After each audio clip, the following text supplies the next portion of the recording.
Okay, so I'm going to talk about how you can model with manipulatives long division. Actually, before we get to long division, we're going to talk about it as being partial products.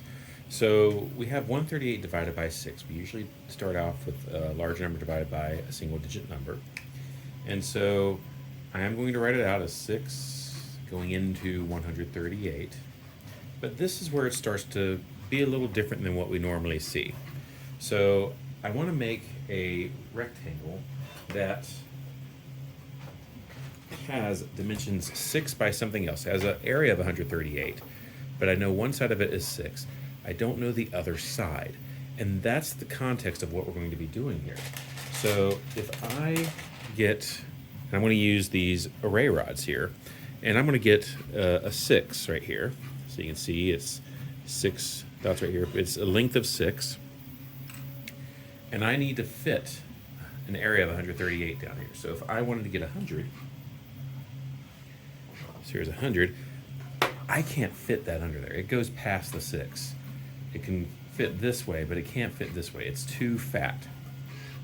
So what can I fit under here? I could get a lot of rows of things. I could get like a bunch of 10s, for example, and that could work. If you have base 10 blocks, for example, that's a typical thing. You'd get like 6 10s here.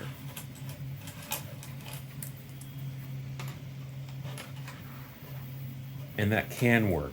The 6 10s, that's 60. And with this, I have a little cheat here. So I have a 60, which is 1, 2, 3, 4, 5, 6 wide, and 1, 2, 3, 6, 7, 8, 9, 10 long. So 10, 20, 30, 40, 50, 60. So I can put that right here. And so on my paper, I put 60 here. I'm use a different color. And 60 is basically 6 times 10. And it's important to write this out right here because that's 6 times 10. And we know that so far we have a 6 by 10 rectangle.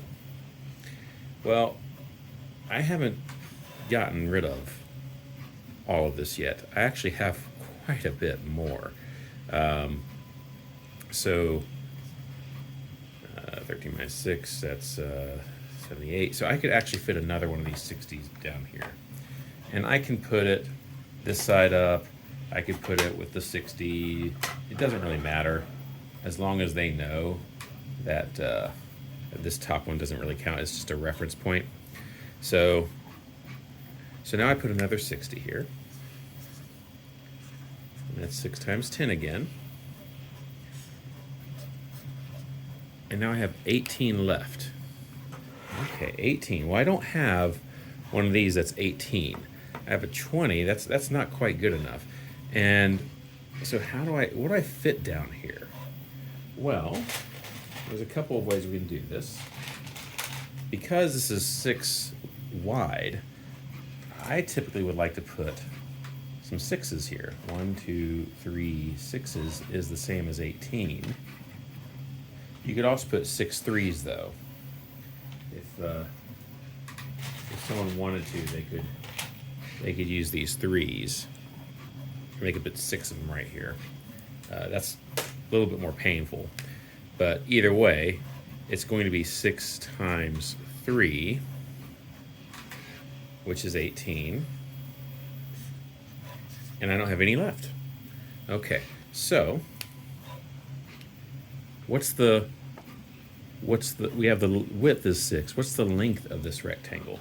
Well, we know that this is 6 times 10 plus 6 times 10 plus 6 times 3. And look at how this matches up. We have 10, 20, 23 long.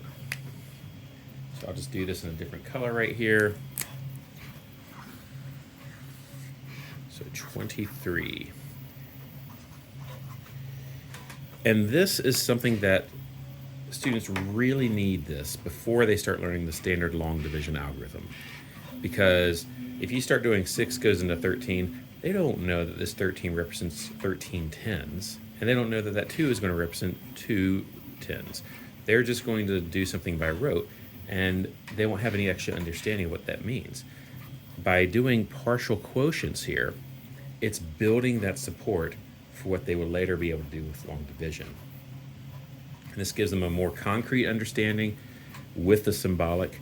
Pairing these together, you get the best of both worlds. And these manipulatives, you can use base 10 blocks. I'll be honest, using something like this is much easier. You can get these by 3D printing them. Link is in the description. Good luck.